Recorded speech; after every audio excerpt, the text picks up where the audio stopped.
All right, back to this piece written by Robert Freeman. The U.S. is facing a Weimar moment.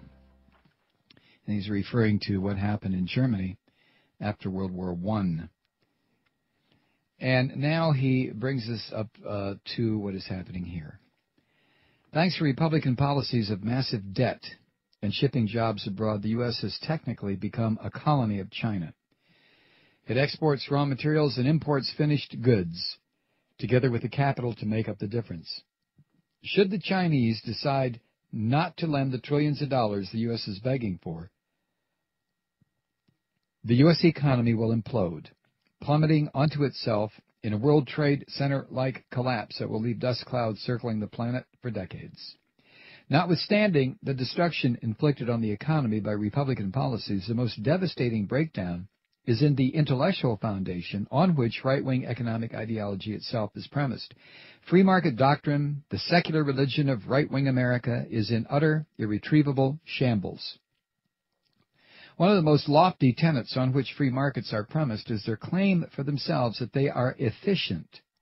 That is, that market prices always reflect so-called fundamental values of the assets. But if that's true, how could the world's largest insurance company, AIG, have lost 99.5% of its market value in only 18 months? How could the world's largest bank, Citibank, have lost 98% of its value over the same period? How could the world's largest brokerage company, Merrill Lynch, have gone bankrupt and need to be bought by Bank of America? How could the world's largest car company, General Motors, have lost 95% of its value and stand on the threshold of extinction? How could the world's largest industrial conglomerate, General Electric, have lost 85% of its value in only 18 months? If the largest companies in the world, those at the very heart of the capitalist system itself, can lose virtually all of their value in only 18 months, what is the possible meaning of the phrases efficient markets and fundamental value? The other core tenets of free market ideology are equally compromised. Major actors are clearly not rational, a breakdown of theological proportions admitted by no less an avatar of the cult than its Pope himself, Alan Greenspan. Free markets clearly cannot, will not, regulate themselves. It is precisely their innate, irrepressible propensity for sociopathic greed and predatory fraud that has brought the whole of the world's economy to the precipice of collapse. Free markets clearly do not align risk and reward, allocating capital to its most productive uses as its promoters advertise. They clearly do not automatically return to equilibrium, but must be bailed out with trillions of dollars of injections from the shrinking coffers of the public to the ever-bulging coffers of a private priesthood of pillage and plunder.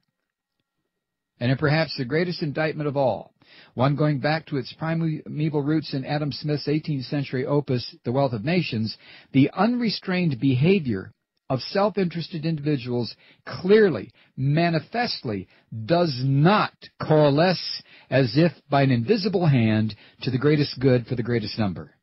It does not. These are not peripheral premises that have failed. They are not tangential tenets. Efficient markets, rational actors, market equilibrium, risk and reward, self-interest, these are the essential sacraments on which the entire free market system is founded.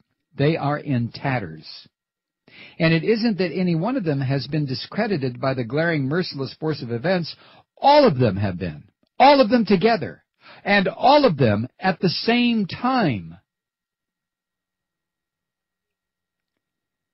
Free markets have long been the basis for a legitimate, though rightly debated, economic policy framework. But they have become little more than a robotically recited cultural catechism, a mindless mantra mumbled to mask the looting of the nation's resources that is the true purpose of Republican economic policy, as demonstrated by the staggering upward transfers of wealth that inevitably occur under Republican regimes. A more complete, conspicuous, catastrophic, and irrefutable repudiation of right-wing leaders, right-wing policies, and right-wing ideology could not possibly be contrived. So what is the right-wing response? They have adopted the strategy and tactics of the failed right-wing plotters in Weimar, Germany. First, stoke the resentment of the population about the increasingly dire state of its living conditions, no matter that those conditions were created by the very right-wing oligarchs who now pretend to befriend the little guy. Rage is rage. It is glandular and unseeing. Once catalyzed, it is easy to turn on any subject. That's part 2.